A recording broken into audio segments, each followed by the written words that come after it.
So good day guys, for today's vlog, mag-update lang ulit tayo sa mga project natin dito sa shop. So tara guys, panoorin natin.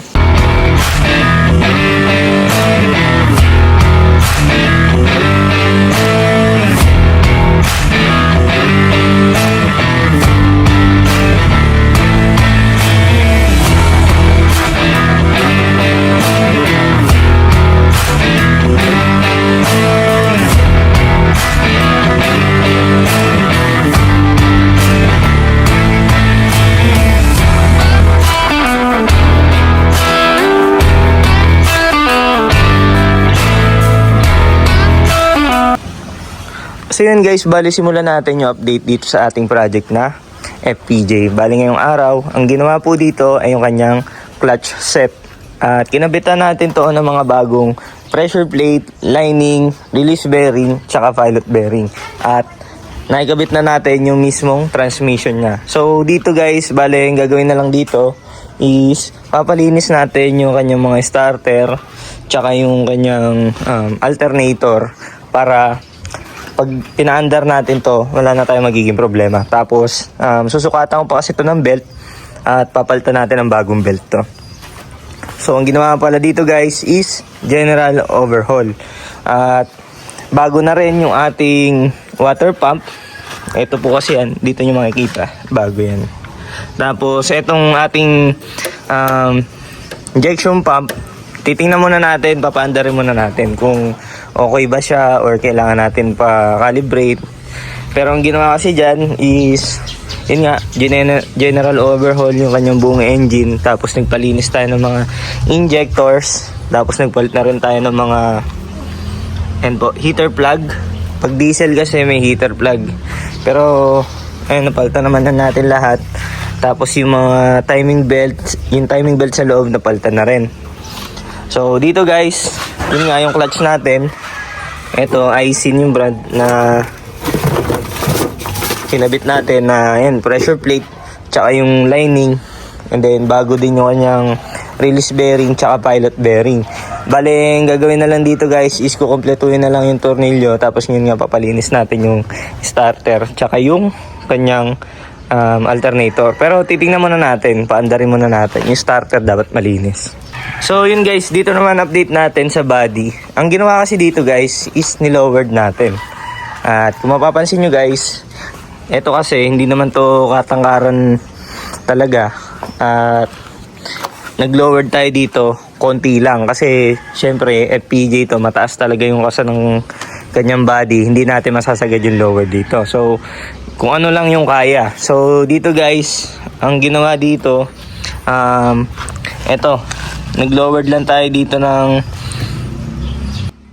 So yun guys, bali pakita ko lang sa inyo yung ginawa dito sa body. Bali may mga konti tayong pyesa dito na pinalitan para mas gumanda pa. At ito, naglagay tayo ng tubo para dito sa kanyang chassis. Tinanggal natin niya kasi yung dati is bakal. And then may mga stainless din tayo na tie rod bar.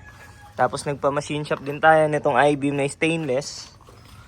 And then, nagpalit din tayo dito guys ng U-bolt na stainless. Tsaka yung kanyang plate. Yung kabitan nitong U-bolt. Tsaka ng mga shock. Dito. Dalawa yan kasi. Meron dito. Tsaka dito sa taas. And then, sa likod, same lang din. Nagpalit tayo ng mga hanger. Tulad dun sa unahan. Hanger tsaka shackle bar na stainless. At same din dito sa kabila. So, sa ating kulay naman ng chassis is matte gray. Bale, ito yung request ng ating client. So, as of now, binabapping na lang yung kahan nito. Tapos, install tayo ng engine, mga radiator. Tapos, yan, kakabit natin yung mga accessories. Kasi yung engine nito, lalagyan pa natin to ng tubo na stainless. Tapos, air cleaner. Tapos, yung radiator natin, babalutan natin ng stainless. Para all the way stainless siya. Maganda pag binuksan yung hood.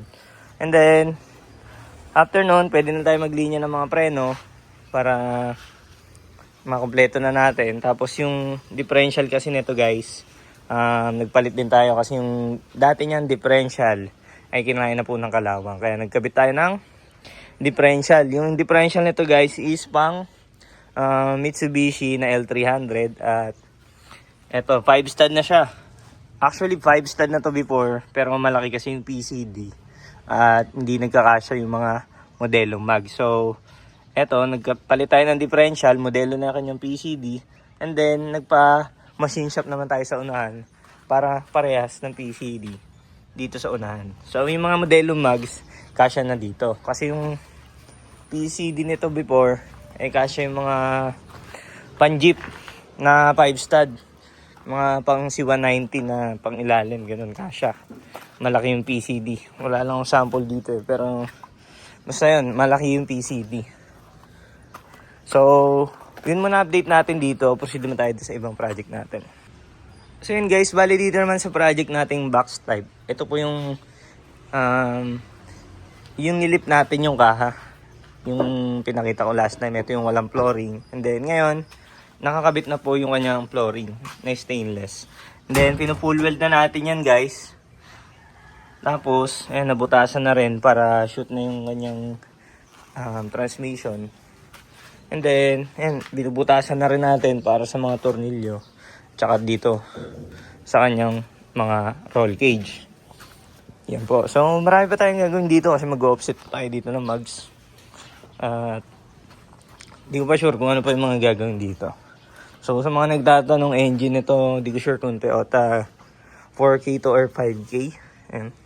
Na naka-power steering. Ayan. So, ito muna project, ang update natin dito sa project nating box type. So, yun guys, dito naman sa Tamiya, as of now, inaayos pa natin yung kanyang mga pang-ilalim. Tapos ito, okay naman na yung kanyang unahan. Nalinis na rin yung kanyang chassis.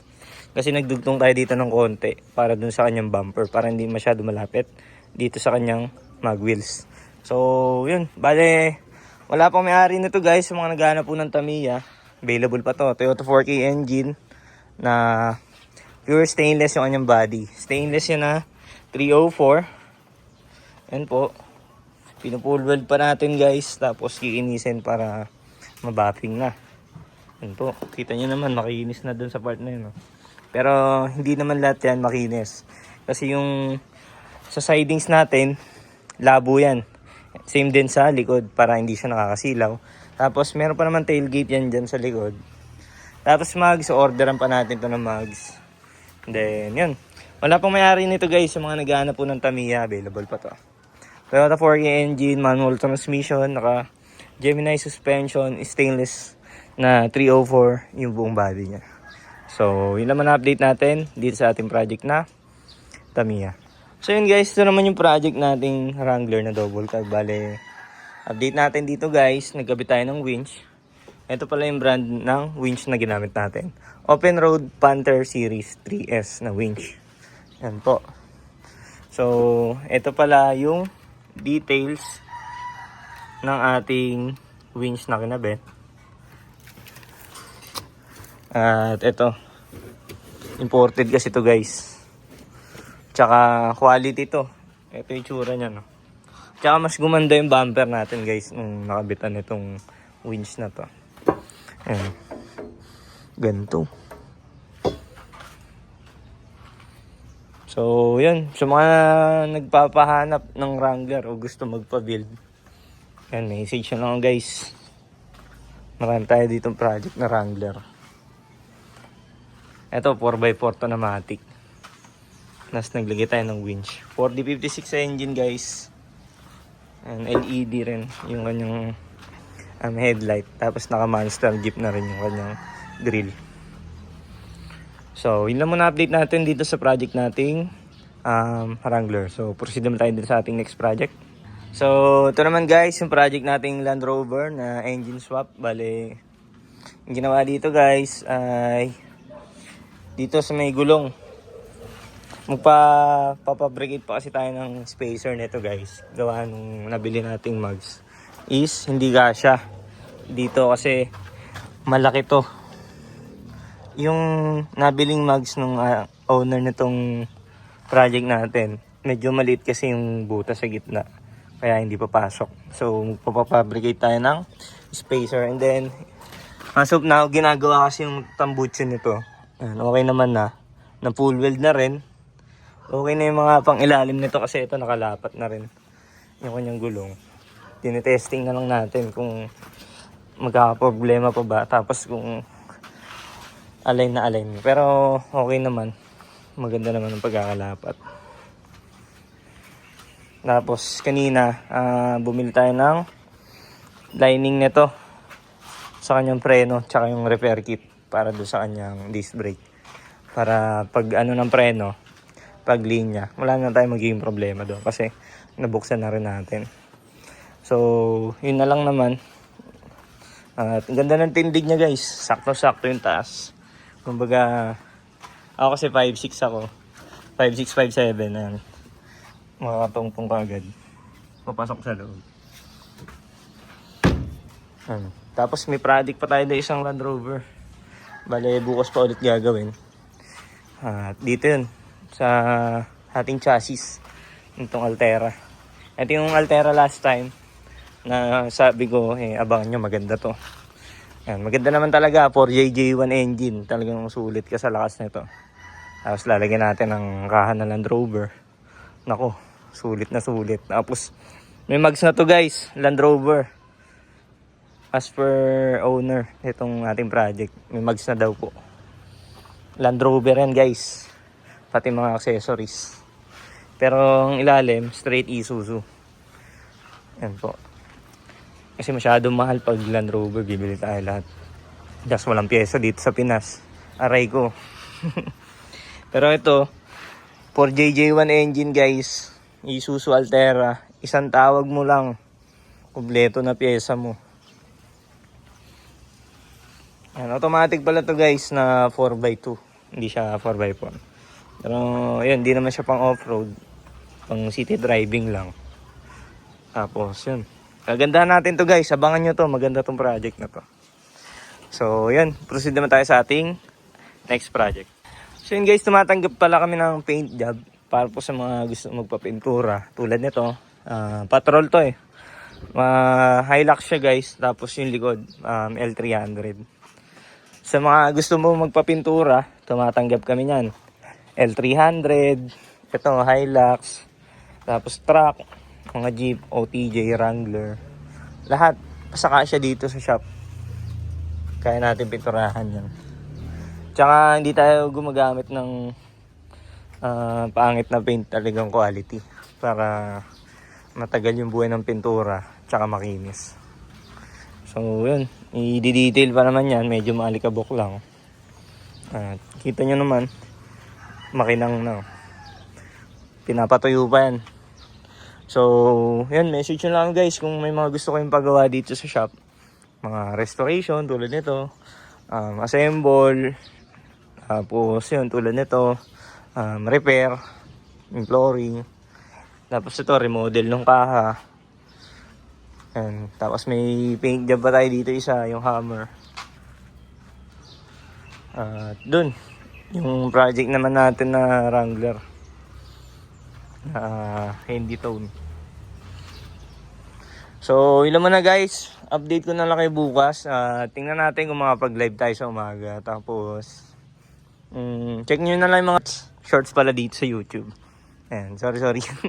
And bale, upload lang tayo ng shorts dito sa ating YouTube account. Sa mga bago nating manonood dyan, viewers.